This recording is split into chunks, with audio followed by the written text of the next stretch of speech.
बलांगीर जिला Titlagarh sub division रे अवस्थित रानीपुर झरियाल, जहाँकि भारत सरकार प्रत्नतत्व विभाग एक मुख्य स्थल अटे। बलांगीर ठारू 104 किलोमीटर और टिटलागढ़ ठारू मात्र 35 किलोमीटर दूर में रानीपुर और झरियाल नामक दुई ग्रामर मिलन स्थल में अवस्थित यह पीठ। नवम शताब्दी निर्मित यह क्षेत्र शैव, वैष्णव, तंत्र और बौद्ध धर्मर मिलन स्थल थिला। सोमवंशी राजा केशरी नाम अनुसार यह क्षेत्र सोमतीर्थ नाम परिचित।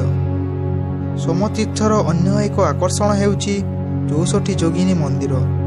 हिंदू धर्मर 64 जोगिनी देवादेवी प्रतिमूर्ति देखा मिलता है एठारे एकत्र। समयक्रमे रक्षणाबेक्षणर अभाव जो ये मूर्ति गुड़िक खंड विखंडित अवस्था रही। ये मंदिर छात विहीन अटे, अर्थात खोला आकाश तले देवादेवी पूजा पाउथिले अतीत रे, जहाँकि सारा भारत रे यह विरल भावे परिचय देइथाय।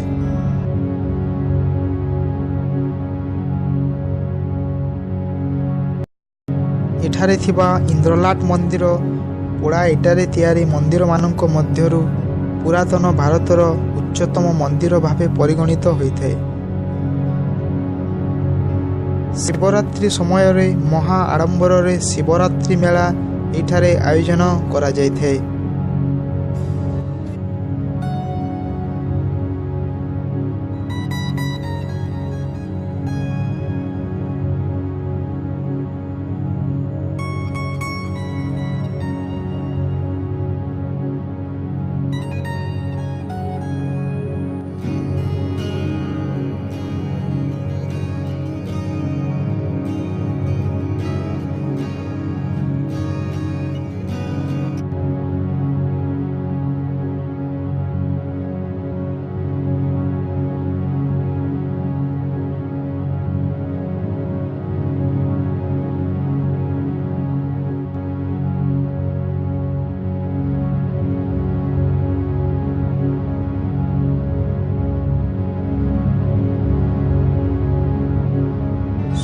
समतीर्थ एक विराट पथर पहाड़ उपरे अवस्थित।